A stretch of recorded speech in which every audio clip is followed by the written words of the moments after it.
And we are live. Welcome, coaches. How are y'all doing this Friday? I am here with Coach Carrick, and we're going to be talking about the Flexbone. Now, I know you're thinking, Coach McKie, why are we talking about the Flexbone? I have always liked the Flexbone. I've always been a big fan of it. Paul Johnson, I feel is like my spirit animal. So I wanted to dive in. I've watched. I didn't know this was you, but I've watched your channel you've had it. I know for at least over 2 years, right? Yeah, we're actually at like 7. Yeah, all the cut ups, I want to dive into that. But first, for those coaches that are here and don't really know who you are, or just know you as the Flexbone 101, give us a little bit of your history, man. Sure. So let's see. I'm currently the ABACS coach at St. Ignatius College Prep in Chicago, Illinois. Prior to that, I was at Madison West High School in Madison, Wisconsin. I've been coaching for, COVID screws everything up, right? So Everything's running together. Our spring season will be my 8th season coaching. Okay. And then born and raised in the great state of Michigan. Okay. So y'all have moved it to the spring? Yeah. I think it's us, New Mexico, and California, maybe. Okay. So when do y'all start? Do y'all start after December or in December? February 15th is our first day of practice. And how soon from then to your first game? I think it's like 2 or 3 weeks. So we play like the first or second week of March. Okay. And then I'm asking because in South Carolina, we played just straight up region or conference. I don't know how you call that. And then it went in the playoffs. So y'all doing something similar, or do you have like the whole schedule? How's that working? So we would normally play a 9-game schedule with 7 conference opponents and 2 out of conference. And I think we've gotten rid of the out of conference. So we're just playing our 7-game conference slate. Okay. All right. So have you always been a Flexbone guy? No. Okay, then why have you gone to Flexbone? So, well, I know you've been doing a lot of Madden streaming. So, Yes, I used to hate running the ball in Madden. I even back in like NFL Blitz days, right? Just like, maybe that's where it started since you couldn't run the ball. And then when I started coaching, we didn't really have a great system. I worked with a great guy and we kind of like made up the offense. And it was one of those grab bag situations where like you're seeing plays on Sunday and being like, oh, we should install that tomorrow. Yeah. Which is fun, but not always the most successful. And then we brought in a new offensive coordinator on the varsity who was more of a Flexbone option guy. To an extent, there were some wing T concepts brought in. So it wasn't straight under center, like we went pistol a little bit. And it was about that time when I realized I was like, oh, like I get it. We don't have to block people. Like it puts people in really bad situations. And as a coach, it felt nice not to just like guess on plays, being like, I know what I need to call in this, like based on what the defense is doing. Okay.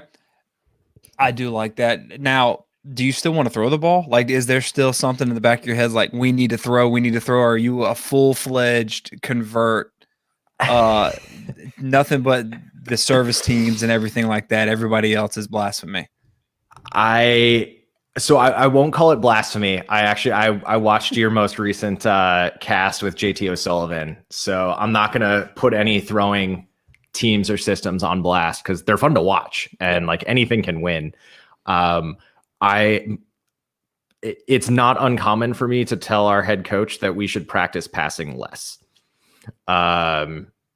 Like last year we had our best wide receivers went down and our backups were not ready for varsity competition. Mm-hmm. And I was like, we'd be better off putting backup offensive linemen out there and just bringing them in and running the ball.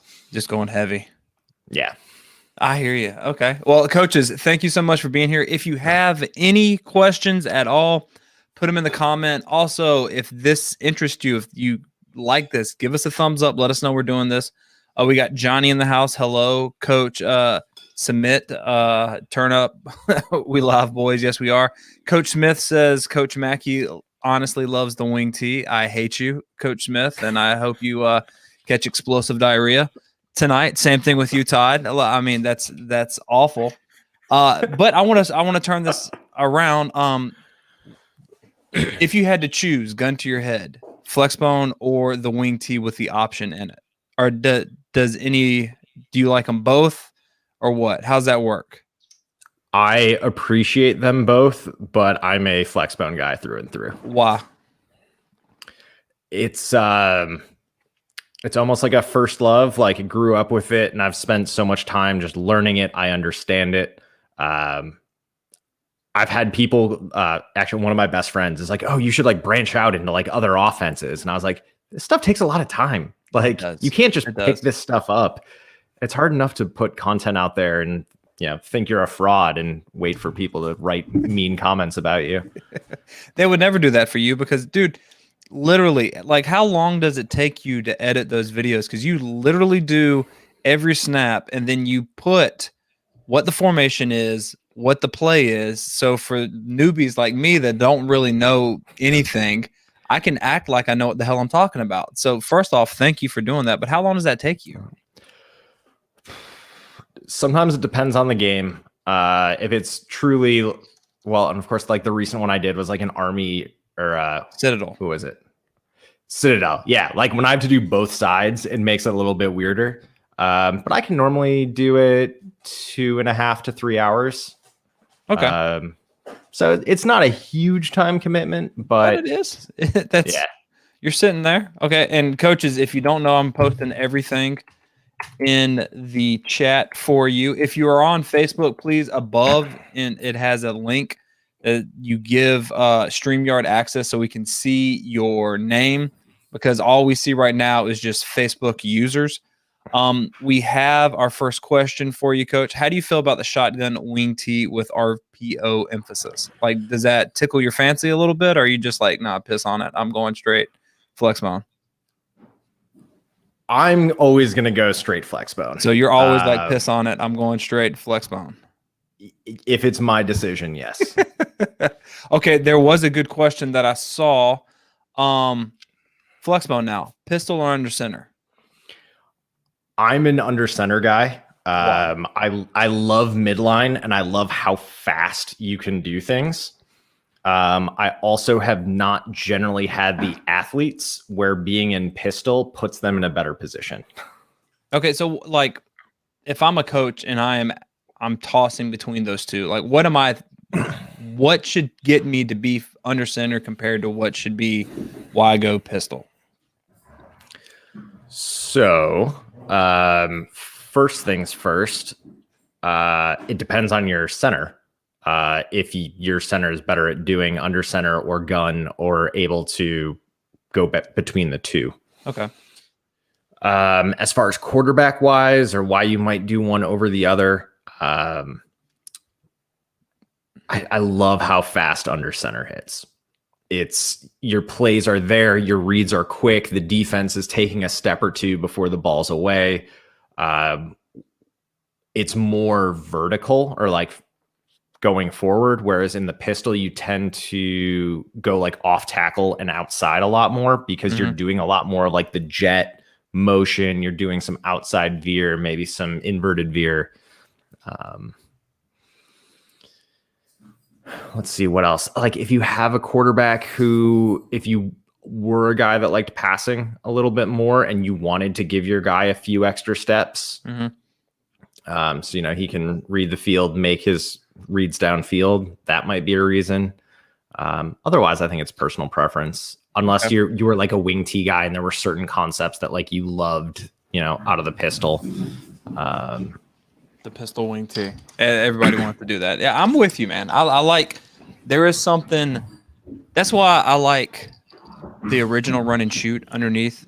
I mean, it's the same type of formation. I know it's totally different, but I like how it does hit quicker. Like, for the run and shoot, it's the trap.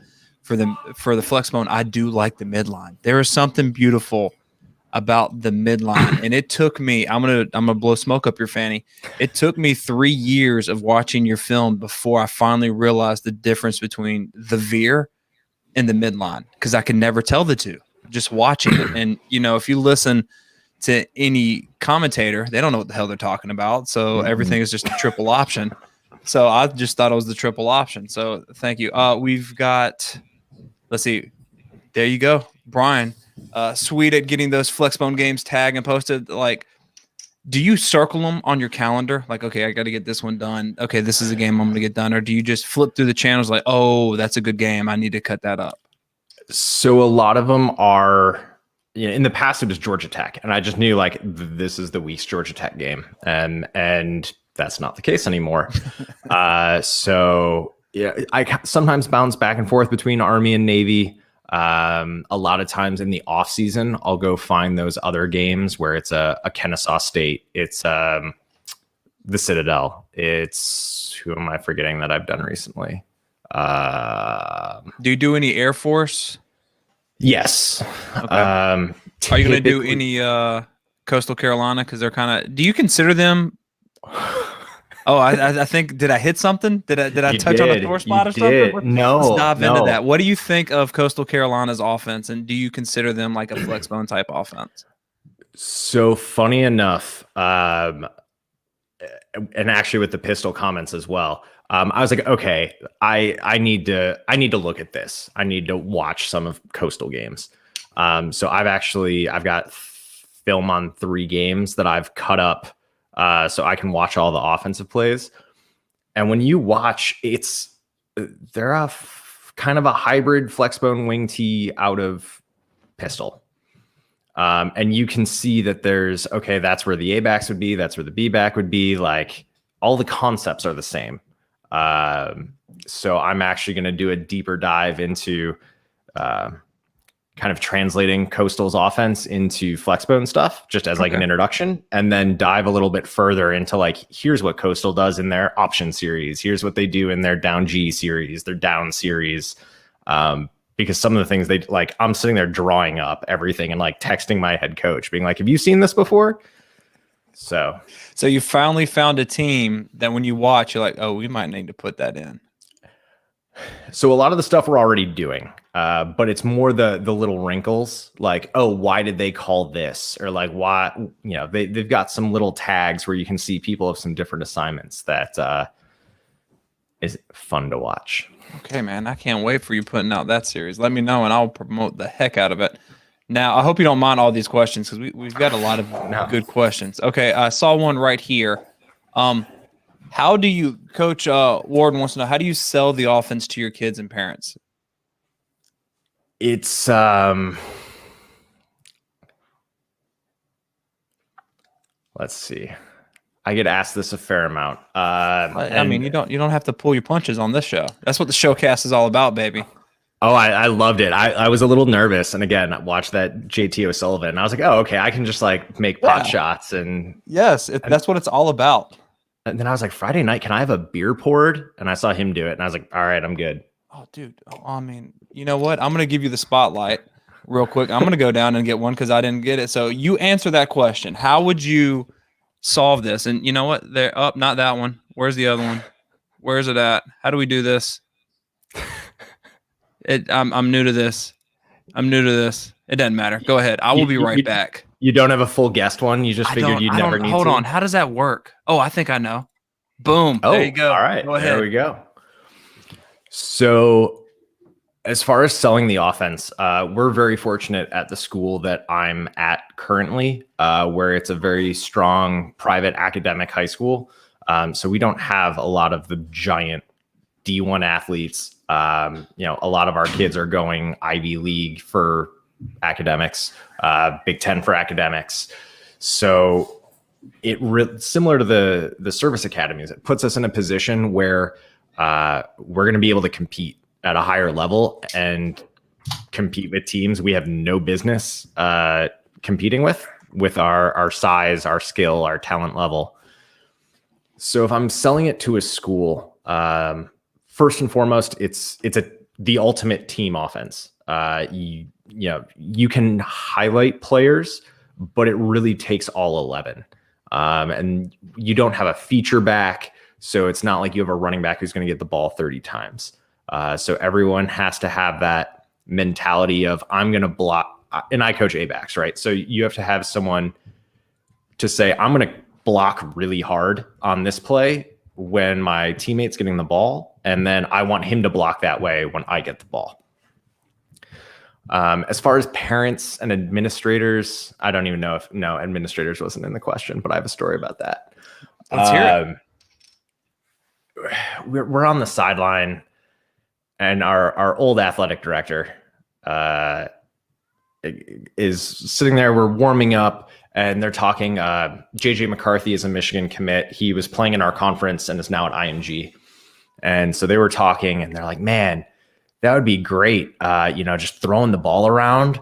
And he looks at my head coach. He's like, maybe we should open it up and throw the ball more.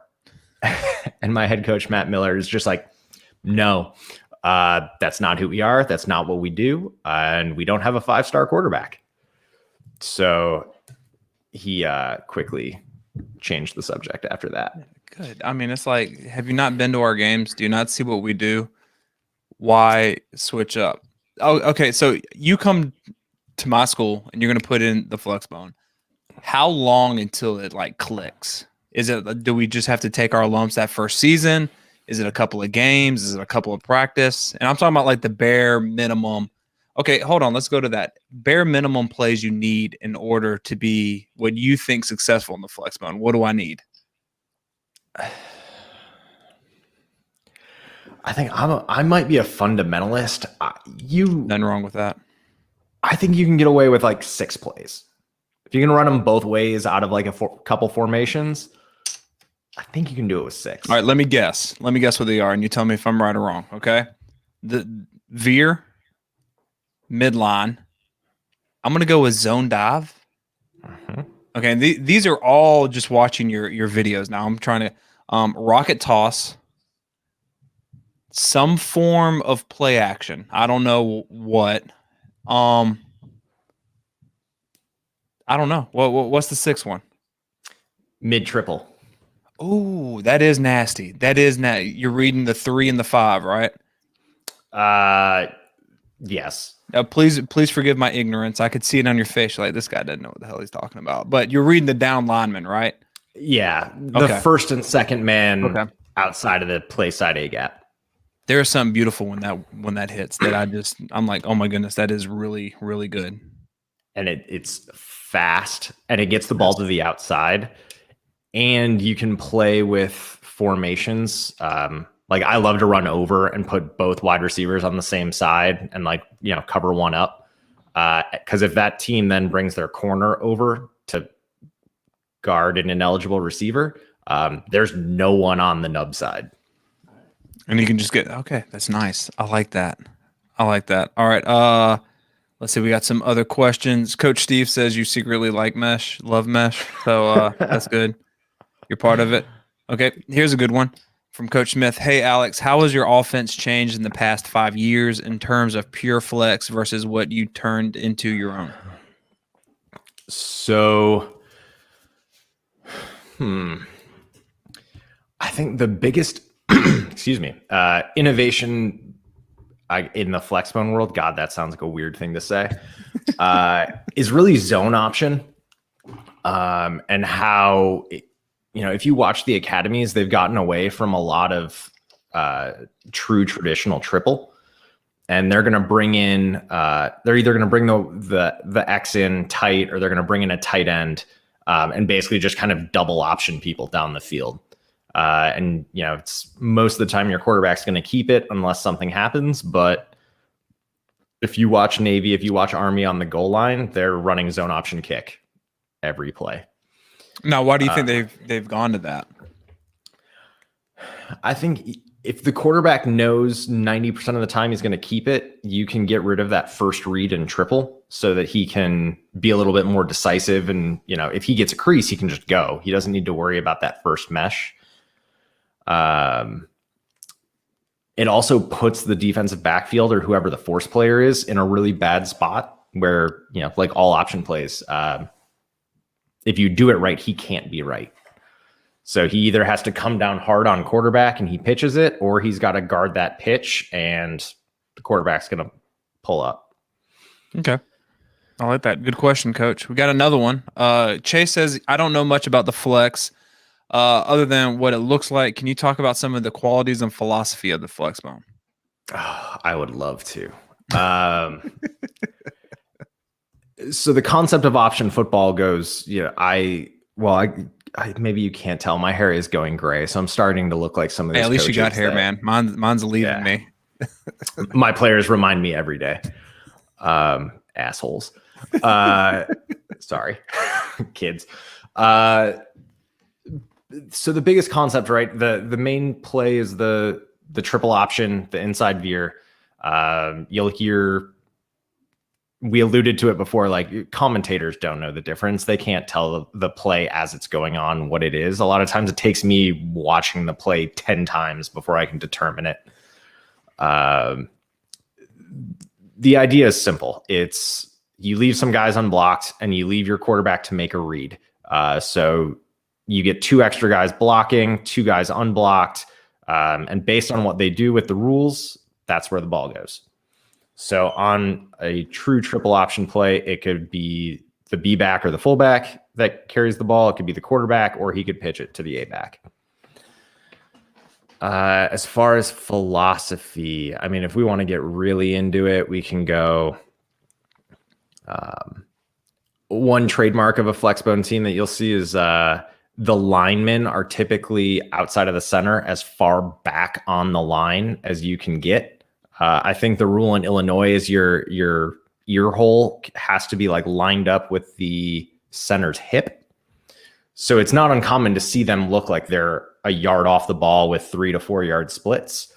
And the idea being that gives more space for the line to veer through, defensive linemen and like get washed down, as well as naturally opens up those lanes and pulls those reads further away from the center so that it's easier for the quarterback and less likely to get blown up. I like that. And that's something that the Flexbone and the air raid have in common. Get as far back and as wide as possible to open up the running lanes for the Flexbone and the passing lanes for the air raid. I like that. All right, I forgot, Coach. Where's it at? Right here. Go back to okay, I'm brand new. I bring you in to be the offensive coordinator. How long do you think it will take for us to like click in the offense? We're just rolling. I mean, if you're bringing me in the first game, yeah, of course. If you're bringing someone else in, let's say a jabroni that barely knows it. No, I'm just kidding. Just like my kids don't know anything about the Flexbone. Like, how long is it? A couple of games, a couple of weeks, a couple of practices. So I think it's not something that like you do mid-season, right? Like I've had coaches be like, "Hey, we were an air raid team, but it wasn't working. Now we're going to install Flexbone this week." And I was like, "That's not just a recipe. Really how this works." Some of it is buy-in. A lot of it is going to be quarterback play, right? Like if you've got a dude at quarterback, he's going to cover up a lot of inconsistencies or a lot of ugliness. That's the nice part about having athletes. Yeah, it is. It makes us look a lot better. But you are right. There's no matter how much you practice, no matter how much intensity you have, right? Like there's no replacement for game reps and game speed and being able to make those reps when, if you're a quarterback, you're not really getting hit in practice a whole lot. So like those guys are all coming to kill you. Now you need to make that same read and make it right. Okay. So how can we practice that? Because that is something big that, the hot pitch or the hot read and things like that. The quarterback in practice isn't worried because no one's going to light him up. But in games, they're going to do their best to light them up. How can we practice that so that it carries over into the game? So the first thing is the quarterback has to understand he's going to get hit. There are those teams, and I've coached on them, where when you play an option team, you're like, you hit the quarterback every play like he has the ball. Yeah. So you have to have a kid who's mentally tough. He's physically tough. He's not going to like lose his composure and freak out. So you have to do the reads. There's kind of a progression to it. So he has to be able to make the reads. It's almost like learning to walk, right? You've got to crawl before you can walk. So being able to walk through the reads, having a coach with a pad or another player, right? Like if he comes down, you're going to hand the ball. If he comes towards you, you're going to, start running. And then just beat the heck out of them with those pads. It's a lot of repetition. It's a lot of doing it with those pads. It's a lot of emphasis on footwork. Because when you're talking, you're under center, you're taking a snap and you need to like ride and decide within a second. You can't have shuffling feet. You've got to worry about where the weight is on their feet. Because any extra step is just wasted time. So it's like a well choreographed dance back there. Yes. Shout out. My head coach, Matt Miller, played quarterback in this offense. So he's like, I learn a lot from him, and he's a savant when it comes to like quarterback play. But he's out there with like PVC pipe squares where like the quarterback has to get out of the square like before he can give the ball to the B-back. And just really drilling those little points. And like, wow. we film every practice, even like those drills. So he'll go at night and like circle on players' reps. Like, hey, this wasn't good. Or like I can tell your weight's on the wrong foot, or really drilling down and spending time with those quarterbacks to make sure they're doing the right thing.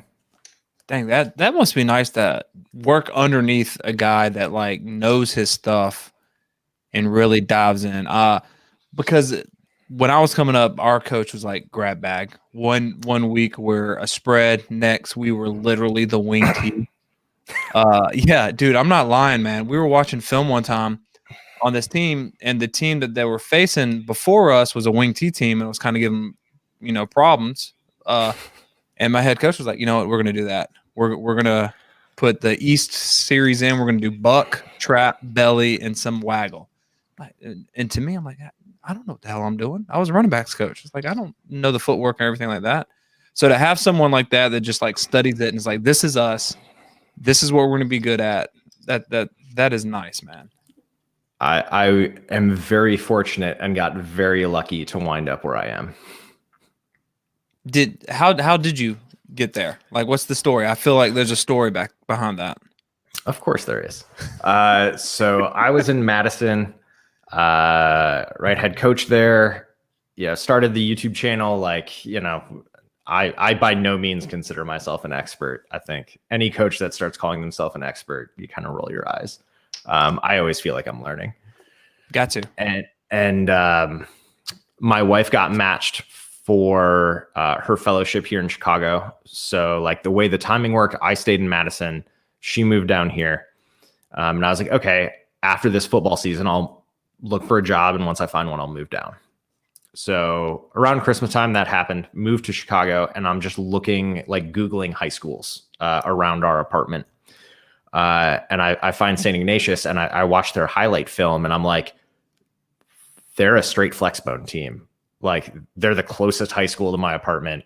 I need to reach out. And I actually coach high school lacrosse too. So I started as a lacrosse coach at the school. But when I reached the door, and when I reached out to Matt Miller, the head coach, he knew who I was. He was a subscriber to the YouTube channel. He's like, I've watched all your stuff. He's like, I use it for teaching tape. You're going to have a role on my staff. And then I didn't hear from him for a while, and I like went to check in like during a lacrosse game or like after a lacrosse game into the coach's office, and he's telling me about schedule and players and like everything we're going to do. And I was like, do I officially have a job? And he's like, oh yeah, of course. I must have forgot to tell you. All right. Nice. Heck yeah, man. So there's the YouTube coming in, helping you out, getting your job. All right, we got another question. Do you think you can run this offense as a youth?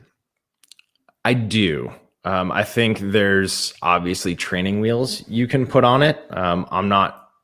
You can run it without any true option if you really want to. I would probably avoid triple just because trying to get like a 12-year-old to make one good read is hard. Trying to get him to make two good reads might be even harder. But if you were to just go like midline, zone dive, rocket, throw in like a trap or a counter of some sort, like that's all you really need. I like it. Do y'all do that? Like, does your middle school run the Flexbone and the youth, or how does that work where you're at? So we do not have a dedicated youth program. Chicago is a very interesting place where a lot of the tackle youth football is run through like the Youth Catholic Football Organization. So it's very ingrained. So there's teams, kind of a lot of teams throughout the city. But as far as private schools go, there's certain criteria for kids that can be admitted to private schools. And so you have to almost recruit those kids and start building those relationships. And some of them are, third generation at another school. And like parents will tell you, they're like, don't even bother talking to that kid. Like he's already, he might be 12 years old and be like, he's going to Marist. You're like, oh, okay. So all of some of our kids play flag football. So day one at St. Ignatius as a freshman is the first time any of these kids are really getting their hands on the offense. Do you ever have those kids like, what in the world is this? Like, what kind of old school, or do they know what they're getting into when they come to the school? The culture has changed to this point of where, well, again, COVID aside, Coach Miller's done a great job of working on recruiting, and eighth graders don't know anything about football. And we're not, we don't have the players that are already looking for like to sign their letter of intent as an eighth grader. So most of them come in, they know what's going on. We've got a lot of like younger brothers and, connections within different youth programs. So I don't think anyone's looked at it and been like, no, I don't want to play in this. So it's, and especially at the, I guess the question is about youth, but even at the freshman level, like if you can run basic Flexbone concepts, no freshman defensive coordinator knows how to stop that. No, and not even varsity. And perfect freaking segue to Todd's question. If you were a DC, what would your game plan be defensively if you had to face your own offense? Oh God, Flexbone coaches they hate when I answer this question. Good. It is take your biggest, baddest MFing kid and put him at nose guard in a zero and blow up the center every play. I think that's every offense though. It is, but especially when the quarterback's only taking a step or half a step behind the center and that mesh is happening. If that center is going back into the mesh, it's going to blow up everything. Okay. You heard it here first, Coach. There you go, Todd. There's your answer. I'll also add, and this is a personal, I don't know why teams don't do this against us more. Play corner fill if you have two high safeties, because most teams don't practice having to block that corner coming in. And a lot of times you'll get free hits on the pitch. So like trap coverage where just have the corner just on the snap of the ball, just fly in there. Either fly in, or if you're running, and my defense is so. Don't worry, mine is too. Like Madden style defense, right? Like if you're in a cover two where your corner has the flat, but he's responsible for the contain or the run. He's not bailing into deep coverage. It's really hard for a Flexbone team to manage. Okay, and so then why do most coaches that I talk to and that I watch and stuff that they decide to go man to man on the outside and then have kind of like their free safety, their free hitter? If the too high, because that kind of goes against what a lot of teams think is all that. Why do you think they do that? Is it because they don't know the offense, or they're just relying on Nick Saban to stop it? Some of it is that. Some of it might be personnel. The other answer I have to this question is like have better players than the offense. Yeah. Like when you watch Georgia Tech, Georgia games, and you're just like, well, they shouldn't be able to get away with doing what they're doing on defense, but like it happens. And we see defenses of the week, like junk defenses every week. So it's not like we prepare for what we're going to see. How do you, okay, but you do have to prepare a little bit. How do you prepare for the junk defenses? There are junk defense periods where we'll just throw, hey, here's 2 linemen, 2 linebackers. Hey, you guys just line up wherever you want. And like our line has to communicate, go through their rules, and just be used to seeing all these different fronts, all these different stunts. And that goes into getting the quarterback ready to make those reads. I like that. So it's kind of like a blitz period if you're a passing team. So you can get used to the blitz. You have a junk period so your kids can get used to seeing really junky defenses. Exactly. And not sometimes they can be scripted. If you're like, okay, I want to see this look, but like you can still throw in where, you've got a 5 and a wide 9 and a 20 linebacker, something you'd think Bill Belichick would throw out there. And that right there, Isaac, how would you teach your quarterback to handle a team that shifts and stunts a lot to mess with the reads? Is that would be the junk defense, or do y'all have like a specific period for like double? Because I know one of them, don't they call it the blood blitz? Mm-hmm. Okay? See, I know a little bit. Do y'all have a period for that, or do you just mix that into whatever drills you're doing? How does that work? We will mix it into drills. Coach Miller's been doing this at our school long enough where he knows how a lot of the D coordinators are going to play us. So we have an idea of what stunts they like to do. We'll build that into our periods. We also script out our whole like team period, everything from, here's the formation, the play, the players, the defensive alignment. And we'll actually say, hey, on this one, we want this stunt. So we'll build that into our practice plan in the week. And then with the quarterbacks individually, there's the reading and the mesh at the smaller like position and group level, just to get them used to. Sometimes you're reading the area and making sure the quarterback knows what decisions they need to make if, right, the D end read bumps outside and a linebacker fills the gap kind of thing. Okay. All right. And talking about quarterbacks and making reads, do you allow your quarterback to make checks at the line? If so, what are they looking for to make a check? There are, let's see, I forget if we are allowing our current quarterback to make checks at the line.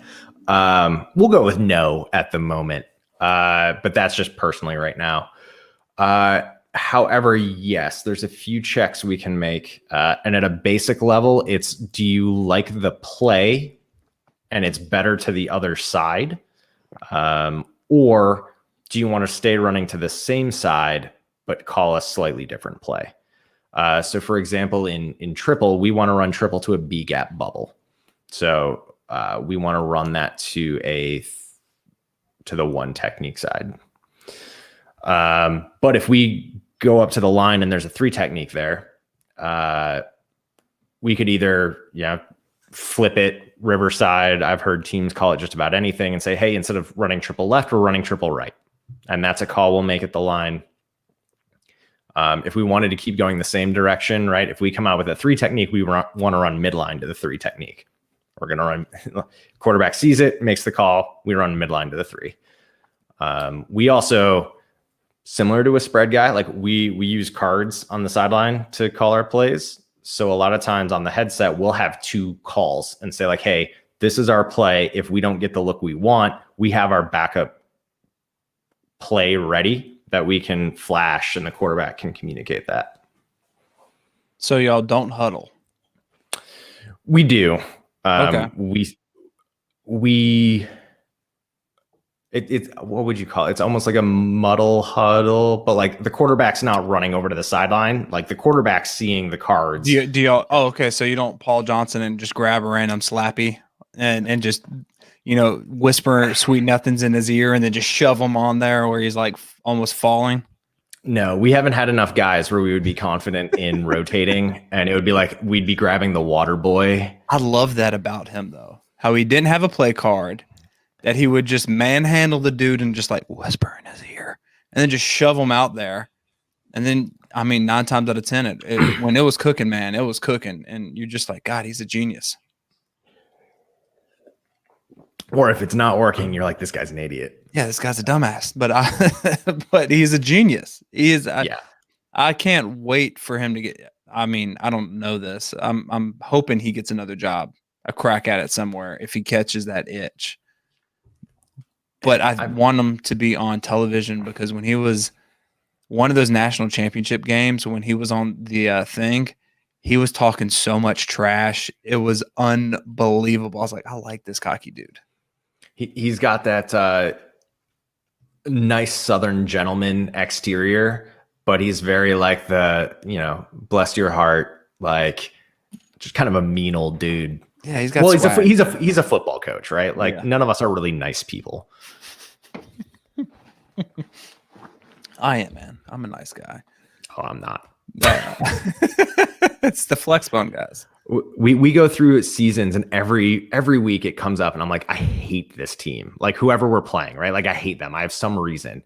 And I've had players go like, Coach, do you just hate everyone? And I was like, yeah, I guess I do. You got to, man. You've got to create something that makes you hate that person across. I did it when I played. I was a linebacker, and I was almost like the water boy, man. That's probably why the water boy like resonated with me. I'm like, that dude's talking about my mother. That running back is like trash talking my girlfriend. I'm gonna whoop his tail, and everything like that. And as a coach, you've got to have that edge. Yeah, it's you're not there to make friends with anyone. No, and the kids see it. They feed off that. They want to. It kind of goes into us versus them. Yeah, at the end of the day, we want to win. And when we get on the bus, we're either going to be really happy or we're going to be really sad. And I hate losing. I do too. Yeah, that's why I haven't played Madden in a while. All right, we had a decent. God, where was it at? Oh, Isaac wanted to say thank you for making an online video that you talked about. You're the best. O-line. Yeah, what online? Godly, I'm stupid. I am stupid. All right. I mean, I'm an O-line guy. I played O-line. I coached O-line for 5 years. Guard. Okay. Did you play in the Flexbone? This is going to sound so bad. I could not tell you what we ran in high school. No, I understand. Just like, okay. I knew my calls. I knew what to do. I, loved the X's and O's part, which is why I got into coaching. But like, I also look back, I was like, I don't know what the hell our coaches were doing. Like, we didn't learn technique. Like, we didn't learn, it was like bash your head against the other guy and be stronger than him. 50 minutes of team. And then that was pretty much it. Stretches, maybe 5 minutes of indie, and then nothing but team. I remember we had the like raised agility ladder that was made out of rope. But it wasn't just rope. It was the bungee cords. So like as a lineman in full pads, you're sitting there doing like 1 foot in each and hopping. And our coach got like derived pleasure from watching us trip and like face plant, because you can't catch yourself when your feet are tied up in a bungee cord. That's yeah. Or the big old tires that you're trying to like, when am I going to do this in a game? When is there going to be huge potholes that I have to step over and fall down? I can't. Feet in the tires. Yeah. I was like, flipping tires isn't bad. Like we did that in Wisconsin because there was a lot of tractor tires around. I bet there was, and that's why y'all are so. That's why Wisconsin runs it so much, and they're so dominant because of those damn tractor tires. It's a different world up there. I bet it is. Yeah. You don't have to tell me twice. All right. The beautiful thing about this, and I'm sure you've noticed, is defenses don't see Flexbones all the time. So y'all are unique. I always wondered, take that uniqueness, and then why don't people add tempo to it? Do you know anyone that goes tempo Flexbone? Because that's like something I've talked about a while. Or like, you're really unique. You run the ball. If you would just go fast and Oh God, that's amazing. You'll see Navy at times will go tempo. We already talked about Coastal. Coastal goes real fast. Um, there's a few different philosophies behind that. I've never coached in a place where we can truly two platoon. So most of our offensive guys are also playing defense. So going tempo, fast, regardless of the outcome, is just adding more plays to the game. And we know we have a finite amount of stamina, right? Like playing Madden, like your team like stamina bar is going down. So trying to conserve that as best we can. And honestly, for us, sometimes it's I'm in the booth on huddle sideline. Like we need to know what happened last play, like who made the tackle, who made the read, like what happened. And we're just waiting to get that info so we can call the right play. Oh, okay. So y'all look at it after each play. Yeah. That's nice. Ours sucks. We're watching things, right? Like I know, like, hey, on this play, I'm watching like the first read, someone else is watching the second read, someone's watching like the safety, and we know right away, like we can say it. But sometimes, when you watch games and everything just turns into a blur, and you're like, oh, I totally missed what happened. So does your head coach call the plays, or does the offensive coordinator with his help? How's that work? So our head coach calls the plays, but we're all on the headset. We've got a little bit of a hive mind going on. And as an A-backs coach, I'm always poking him like, hey, you should run these A-back plays. Give my guys the ball. Yeah. Or like if he's throwing the ball, I'm like, why are you throwing the ball? Stop it. Okay, so when you throw the ball, y'all aren't like wide ass open because everyone's so focused? We are.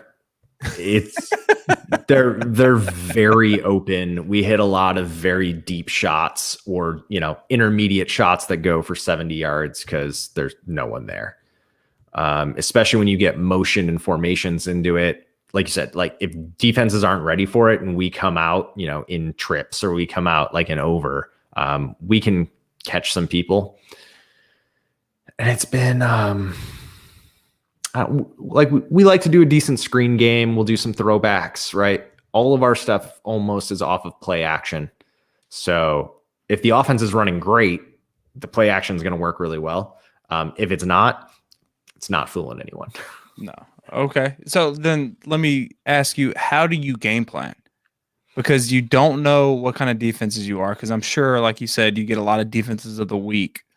You're going to run your stuff. So like two parts of this. How do you game plan? And then how long does it take you to game plan? So Coach Miller will go through and, as part of his process, we know like what they typically run or like what they've run against us in the past. And he'll look at personnel, right? Where are their dudes? And like, do we want to read them or do we want to run away from them? Sometimes we'll do some wrinkles, on our progression. We know week to week, hey, we want to go into the first game with this stuff installed. And we know we've kind of got our bag of tricks that like, depending on what we think we might need, that we can install week to week or like different tags. So not a lot of it is, because like I'm just looking at it like you're just going in doing your stuff. You really don't care what the defense does. So that's about. I was just about to say that, and I was like, does that make me sound stupid? I was like, we don't really care what the defense does. Like I find that's some of the best offenses. They really don't care what the defense does because then you're coaching ghost because you don't know what you're going to get, especially when you run a unique offense like yourself. So it's kind of almost like I wanted to know, do y'all just break down yourself from last week and be like, okay, we need to get better at X, Y, and Z this week and then kind of look at the next upcoming opponent? Or I'm always curious about that. Yeah, we know like our competencies and like where we need to get better. So when we watch the film, we're not watching a lot of scout film on the other team. We're watching our film from like the week before or like our film of that opponent from the year before. Just to get an idea of, what wrinkles do we need? if there's a game where we're getting blitzed heavily and we're like, shoot, like we should have had a screen pass in at this point and we just didn't. Like, all right, well, it's time to put in a screen pass. Do you do a lot of that, like put in new plays, or is pretty much everything in before the season starts? We try to add some new stuff every week. Sometimes it's just like a tag or a small wrinkle or a motion. Usually it's never like a new, hold on, let me backtrack before I misspeak. We're not usually putting in new like blocking assignments. They're just, it's like, hey, it's the same play, but maybe we're switching up the read, or, we're running it out of a different formation. So we have an extra blocker at the point of attack. We'll do a little bit more creativity out of the passing game to try to, we have the progression like in our back pocket that we know that like, okay, we install this play and like then later on in the season, we can run a screen or a throwback off of it. So we always try to install new stuff, just sometimes to see if it'll work. And sometimes if we just know we might need it at some point. How often are your practices structured the same? Like y'all have certain, I kind of equate it to like the air raids type. Like I got pat and go, settle up a noose, routes on air, things like that. Do you have the same structure like that, and your kids can know it? Like, okay, I'm going to option drill to pitch or footwork or whatever. Like, how does your practices look? They should know it. They'll still ask me every day 100 times what's coming up next. But it's, it's usually the progression. There's stretching, there's ball security, and then it usually just builds up. So it's indie group, and then kind of split the Y period of like an A frame with like our backs and skill guys and 7-on-7 to focus on passing while the linemen go do whatever linemen do, hit the sled. Yeah. I say that as an O-line guy. Well, I know, I'm so glad I don't coach O-line anymore. Contempt for your O-line brethren. I love them, but it's not as fun to coach. Or it's a lot of time together. And as a coach, like it's hard enough to watch like 2 guys, much less 5. Yeah. And then from there we'll go team. And we have our team period scripted out. Here's the 20 plays we want to see. We've got what side of the field, what hash mark against what front, against what stunt. If we know, like, all right, starters getting 3 out of 4 reps, right? Like we have all that built into the plan.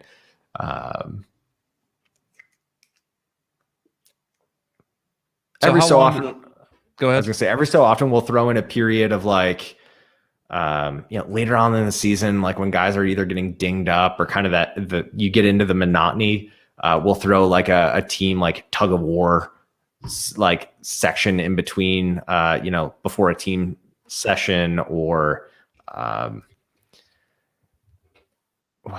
do we call it? So no 7-on-7? We do 7-on. Okay. So how does that look? Is it a lot of like play action? Yeah. Yeah. It looks exactly like we're running triple, but then we throw the ball. I'm sure that. Do you get a lot out of that, like that type of 7-on-7, where they don't have to worry about the run? No, I've had coaches ask me, they're like, oh, like, what do you guys do for like your preseason 7-on-7s? Because I know that's big, like in a lot of other states, and it's like, we'll do them if someone wants us to, but like, we don't get a ton out of it. Like we might throw some weird stuff in there just for like fun. But sometimes it's our head coach, like drawing plays, like in the sand, like, like run this, like, let's see if this works. Yeah.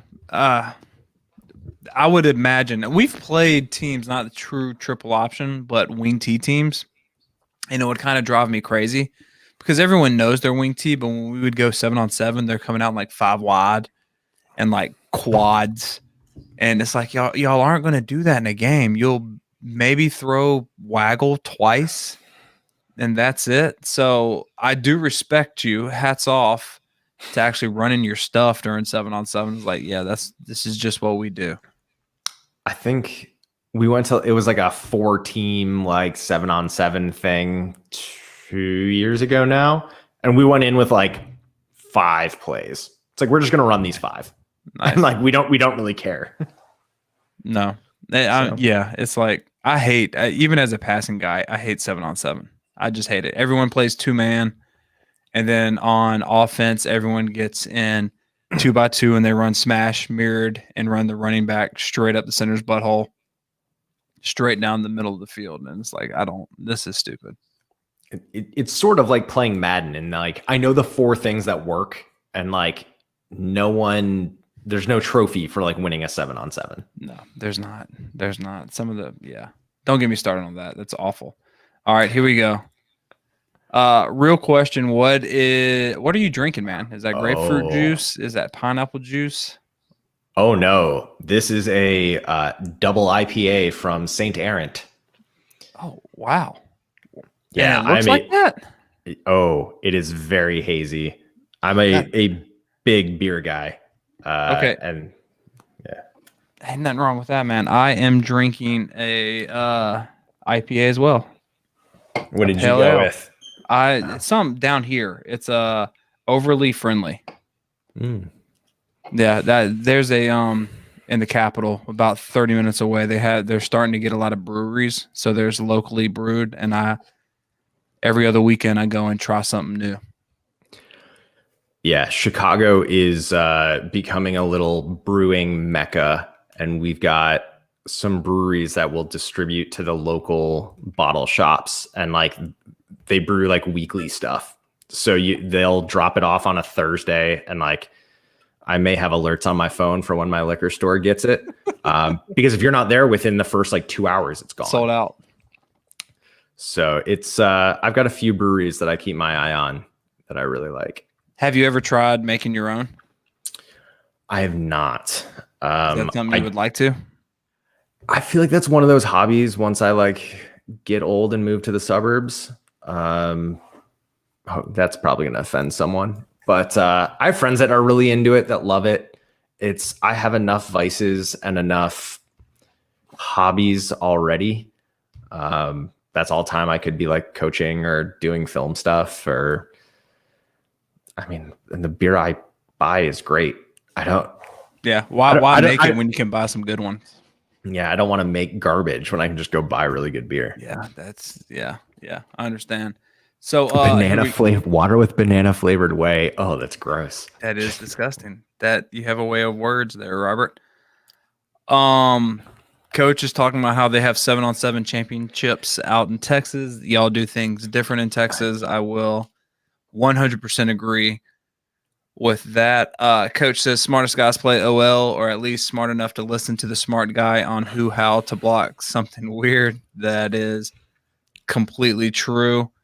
Yeah, Tony, I don't know. I never got the veer and shoot for the Baylor. Like when you break them down, they're more inside zone and kind of power. They really didn't run Houston veer stuff. No, they loved that power, like almost pistol power sometimes, like gun power. I don't know. I heard Art Briles speak at a clinic. Not the most engaging speaker, and very self-promoting. Yeah, but sounds about right. Yeah, I don't. You can probably do some of it. Honestly, I wouldn't use Art Briles. I might go more like a Chip Kelly if you're looking at something more like that. Yeah, I agree. And what's crazy when you brought that up, when he was at New Hampshire, dude, he was like a wing T type guy. Like if you go back and watch, when he was the offensive coordinator at New Hampshire, he ran a lot of wing T stuff mixed in with tempo. And then he was doing like offenses of the week, but he was a genius back then, so it worked. I don't know what happened. There's a lot of jokes you can probably make there. Yeah, I still love Chip, and to get 3 days of work and then beat California like they just did is different. Oh, okay, let me tie this in. Do you think COVID is going to have an effect on y'all's offense, or is it so ingrained now that you really don't have to get those magical rep numbers too much? Like it's not like you're introducing a brand new offense for the first year. The kids have been in the system, so they kind of know what to expect. Yeah, we have a good group of older seniors and juniors that have been playing in the offense and know it, love it, understand it. We're thinking, we're like a service academy, right? Like we're smaller, we're scrappy, we're making do with what we've got.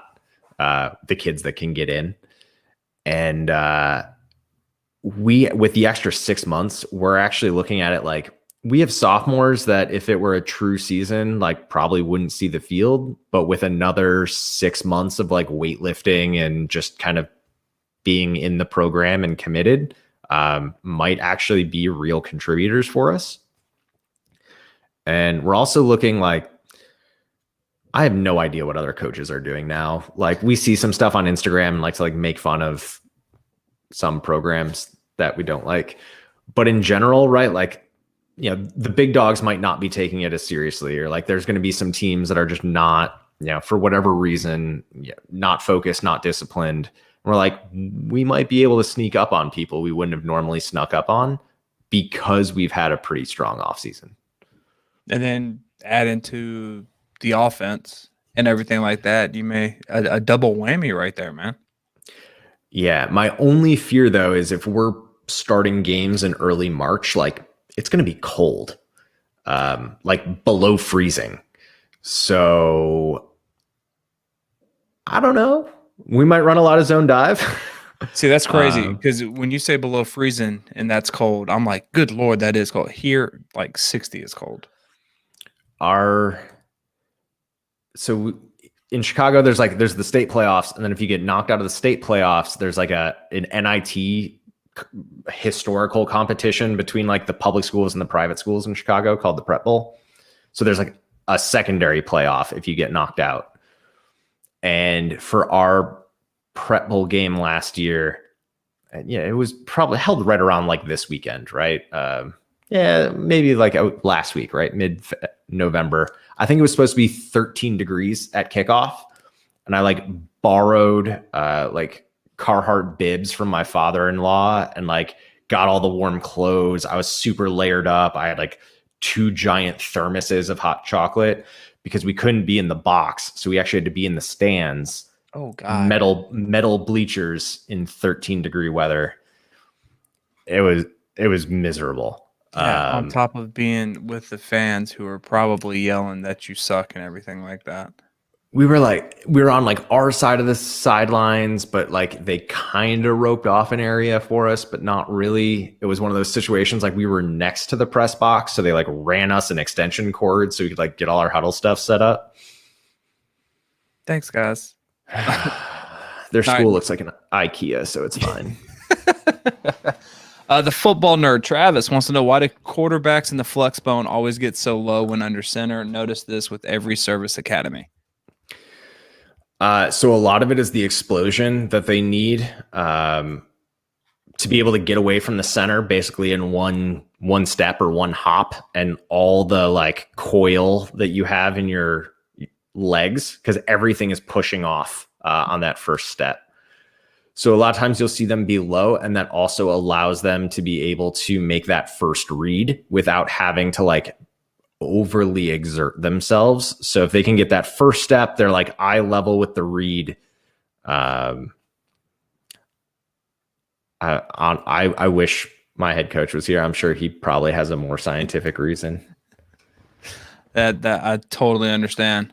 All right, well, Coach, I'm gonna have to get to bed, man. My wife honeydew list. I have to paint tomorrow. I don't know. Ooh. Yeah, she that's her Christmas gift. Mm. So I got her a door for her. It's awful.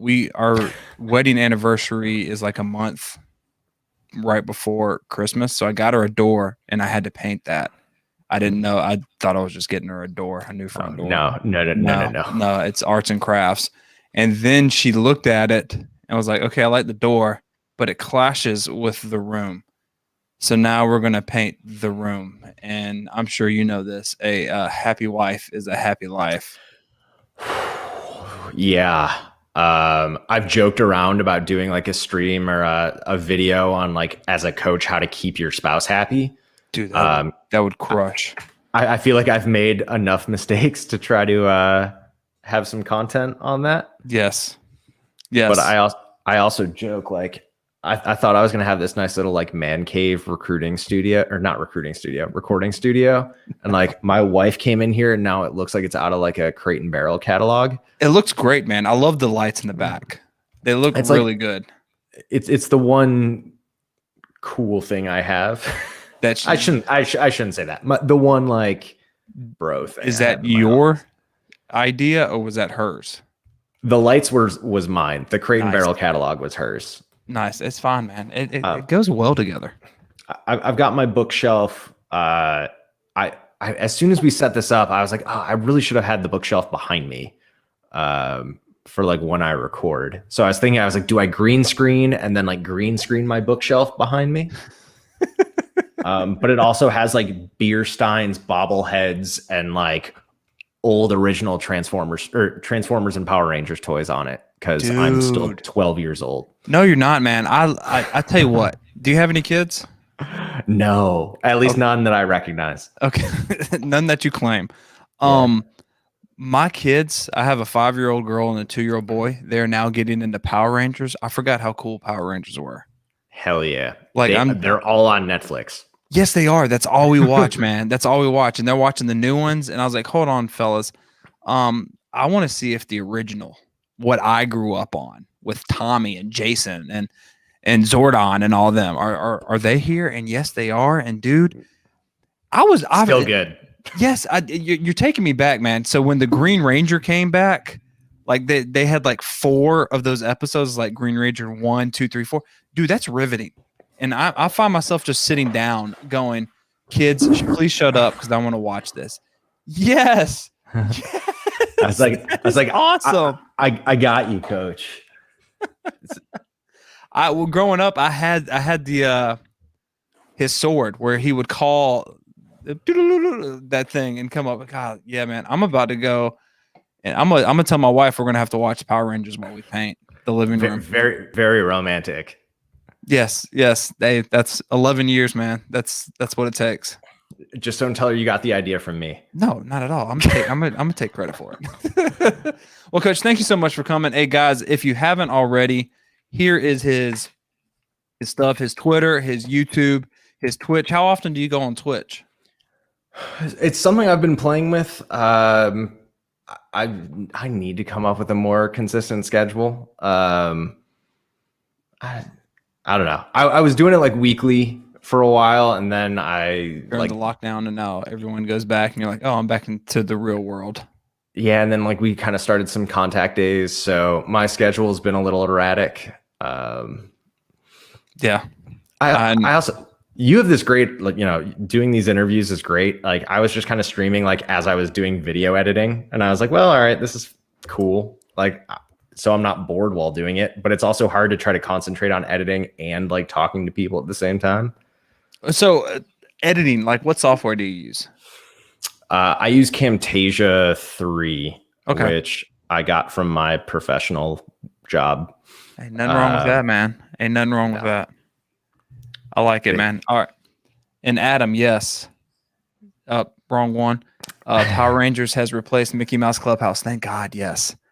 So it alternates. It's going between Power Rangers for my boy, who what I love watching, but my girl is into My Little Ponies, and I have to alternate between the two. They're both on Netflix, but oh god, it's so weird. Well, let me tell you, my Netflix recommendations are way out of whack. My wife makes fun of me a lot. But yeah, that sounds rough. That's quite the jump from Power Rangers to My Little Pony. It is. Okay, so what's the best thing you've watched yet or so far? Like ever? No, I'm saying like I'm always looking for new shows, things to watch. Oh god, I just finished the Mandalorian. I'm on that right now. I just watched that episode. Mandalorians, I haven't started it. God, I love it. I love it. But we just acquired Disney Plus. Yes. So it's on my list. I need to wait for my wife. Actually, my wife is working tomorrow. Maybe I'll start watching it tomorrow. You need to, man. It's really good. Mandalorian's really good. We watched Queen's Gambit, which I heard that's good. Chess, kind of nerdy, but really good. Let's see. Of course, then we went to like trash TV. It's like you don't want to watch Selling Sunset. No, see, this is what's happening now. Whenever I do have the TV, my wife is now watching Hallmark Christmas movies. It's that time now. Oh no. Yeah, she takes over Amazon, and she's watching those down. And I can't, guys. I'm sorry. I get sucked in. Because I sit there and I make fun of them, and then all of a sudden I get sucked into the story, and I'm like, why is he doing that? What is she doing? What the hell is going on? And it's the same freaking storyline, but I get sucked in. It's like crappy Lifetime movies, like ripoffs. Yeah. You're getting me on. They're so bad. Yeah, you're getting me on my soapbox, and I don't want to say anything I shouldn't. I was gonna say, like, I've been going through the most recent season of Schitt's Creek. Dude, that movie. Oh God, yes, that show is hilarious. Coaches, if you haven't seen it, hands down, that's something my wife started, and I watched over her shoulder, and then I was like, oh man, this is really good. I need to watch this. Someone literally, like, just recently I had a conversation with someone, and so it's like I have all my recent Netflix shows that I've watched. Sherlock from BBC with Benedict Cumberbatch is really good. Yes, if you're into, I've seen them. Yes. Ratchet, the prequel to One Flew Over the Cuckoo's Nest that just came out. Okay, Nurse Ratchet. I'm writing these down, coaches. I mean, if y'all are bored, y'all can go ahead and go.